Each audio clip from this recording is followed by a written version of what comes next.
Hey YouTube world, my name is Zach Mills. I am starting a video blog series on, well, for now it's going to be on cars.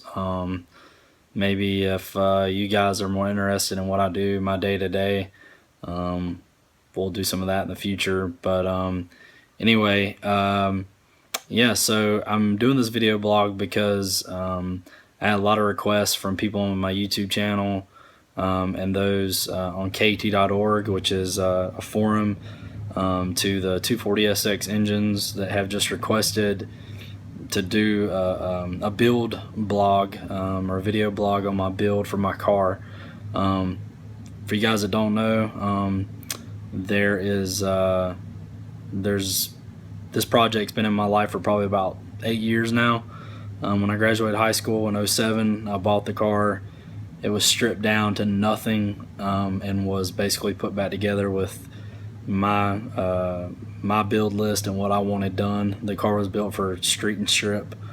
But yeah, so had a lot of fun with it. It's been a huge learning experience, and basically I ran into some issues that that pretty much at this point have to be fixed for me to continue with the car. I went to Florida 2K a couple years ago.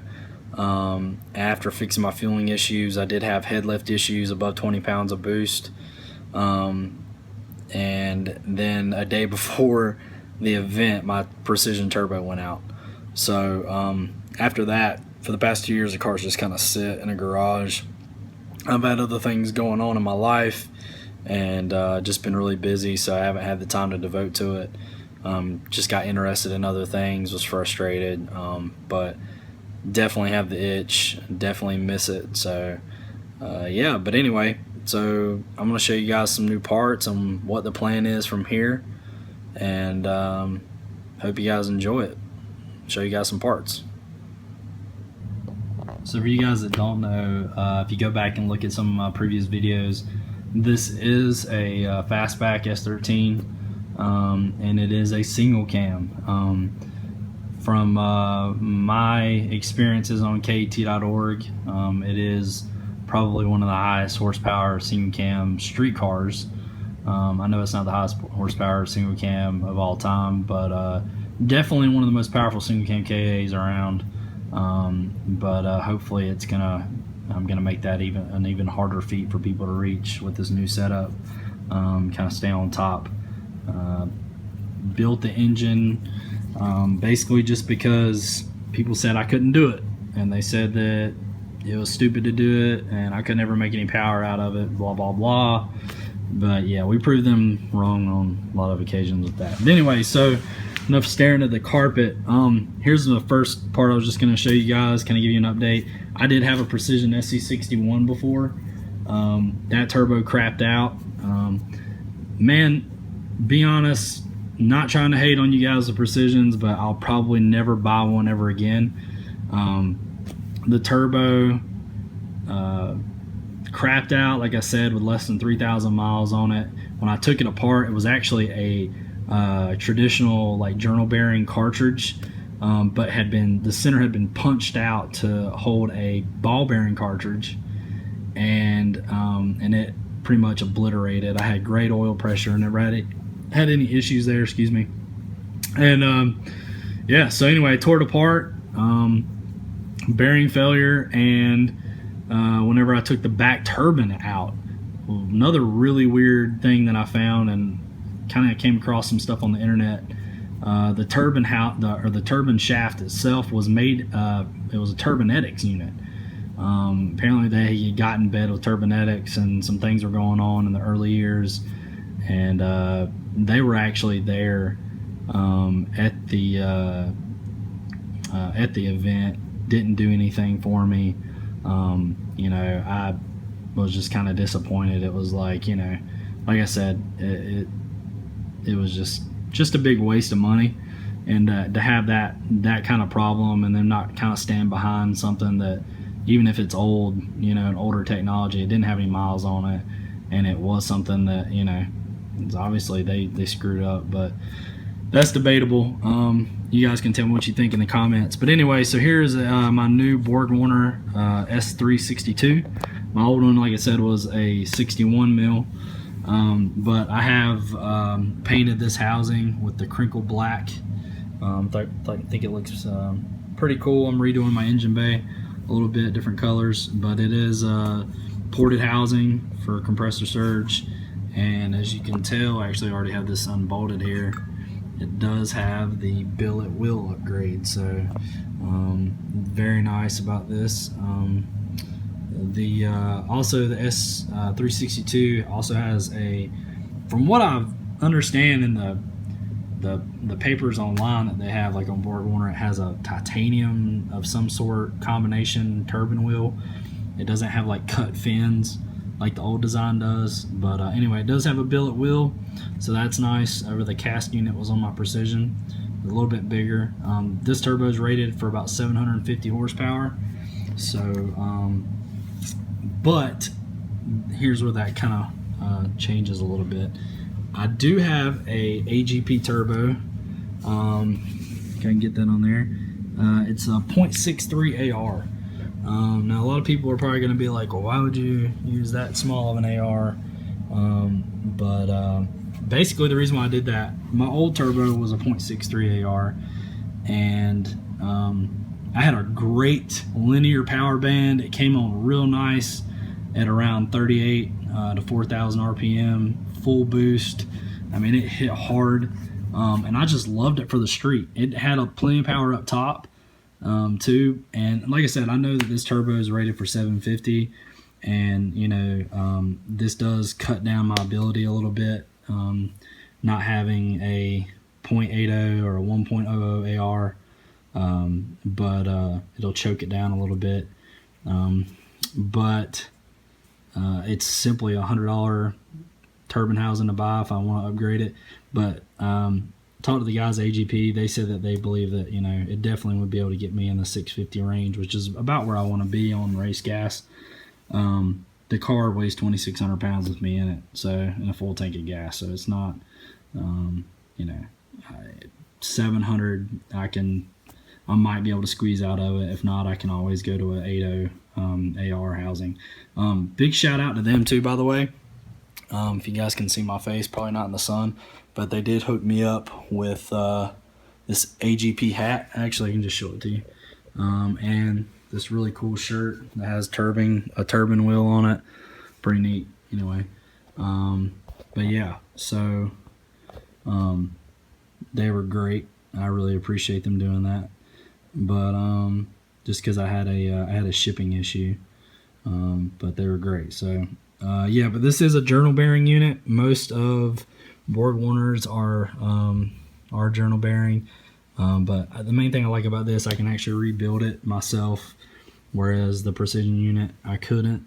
And you know, they're a couple hours away from my house. I live in North Carolina. They're right up the road. So that's nice too, but and it's American made, no Chinese turbonetic wheel or any kind of weird crap like that going on. So yeah, but anyway, other than that,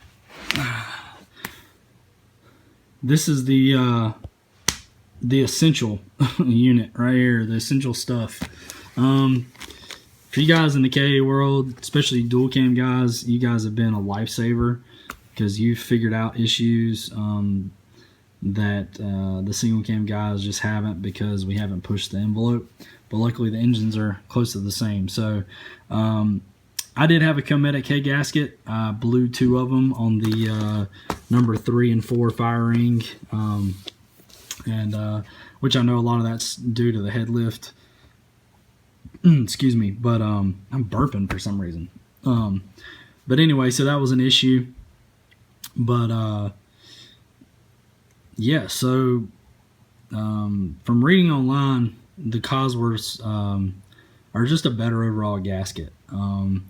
They're made a little bit different. If you know anything about Cosworth, man, they have a rich racing heritage in Formula One and all kinds of factory cars and things like that. So I was able to get, and this unit was actually discontinued because, for you guys that don't know, Cosworth was actually their US their U.S. department actually shut down. They went bankrupt by a gentleman that had basically bankrupted another racing division or something. I was reading about it. Pretty sad story, but anyway, they are still around. But I was able to get my hands on this. Kind of a secret place to find these things.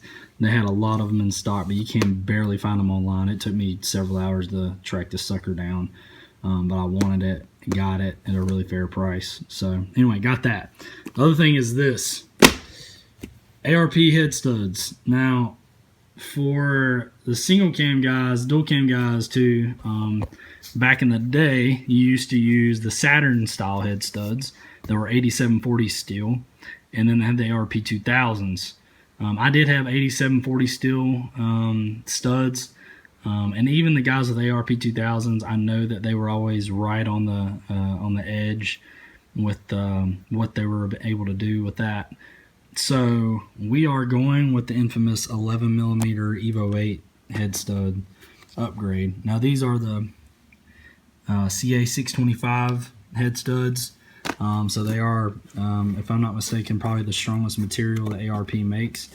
I mean, I'll put it to you this way. The head stud torque goes from 60 foot-pounds to 100, and you can even do 110 foot-pounds on these head studs. But anyway, all the whole kit comes with everything, lubricant, and then yeah, the head stud, which is nice. Let me focus in a little bit here. One thing about these two that's really interesting, you can see the 625 on there, if I can focus it. Yeah, 625 plus. But one thing that's nice about these, man, I can't get it to focus, sorry guys. But one thing that's nice about these is the regular KA studs, they look like this on both ends, where it just, the shoulder just stops. And then these actually have a like a shoulder stop kind of deal on the bottom. So instead of bottoming out the stud and rolling it in and rolling it really tight, even when you do it hand tight, rolling it up on the shoulder, this kind of stops it from doing that, which is a nice little touch on the Evo studs that I like. But the other thing is they do fit through all of the holes nice. There's plenty of room for it to go through. I've kind of eyeballing it, but they should go through no issue. I am having to drill and tap or put time certs in the block. I just spoke with my machinist about doing that, and we're just coming up with a game plan. And then I'm going to be using my old stuff, all my ARP, my eagle rods, my pistons. That whole rotating assembly was balanced. Never had any issues out of that, but I got a new block to start off with. It is bored 20 over, and yeah, so my goals, a little over 500 to the wheels on pump gas, and hopefully in the 650 or maybe a little bit more, depending on what this turbo can do on race gas. So anyway, hope you guys have kind of enjoyed me blabbing about this setup, and if you have any questions or thoughts or whatever, you can leave them in the comments. See you guys soon. Peace.